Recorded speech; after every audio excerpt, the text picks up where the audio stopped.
আগ্রাম filling station, সবাই দাঁড়িয়ে রয়েছে তেলের আশায়। তেল নেওয়া মানে এখানে না, যে পাম্পে আপনি 500 টাকার তেল নেন মনে করতে হবে যে জীবন যুদ্ধে জয়লাভ করলেন।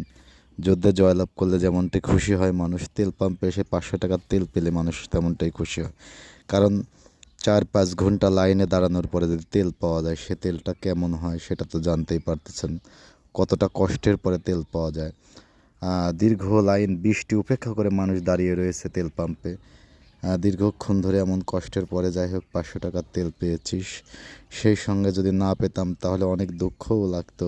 তেল পাওয়ার কারণে অনেকটা ভালো লাগছে। শুধু আমি না, সারা পৃথিবী যখন, সারা পৃথিবী বলতে যেসব দেশগুলো তেলের ঘাটতি, তেল নেই, তেলের সংকট, সেসব দেশের জনগণেরাই বুঝতে পারছে তেলের সংকট কী জিনিস, তেল কেমন করে জোগাড় করতে হচ্ছে। আর বিশেষ করে বাইকার যারা, তাদের পেট্রোলের খুবই প্রয়োজন। অনেকে আছে শখ করে তারা নিতে আসে, কিন্তু যারা আমাদের এখানে দেখেন বৃষ্টি উপেক্ষা করে দাঁড়িয়ে রয়েছে মানুষগুলো কত কষ্ট করে, আসলে শুধুমাত্র তেলের জন্য। একমাত্র 1 লিটার তেল পেলেও তারা খুশি, দীর্ঘ সময় ধরে দাঁড়িয়ে।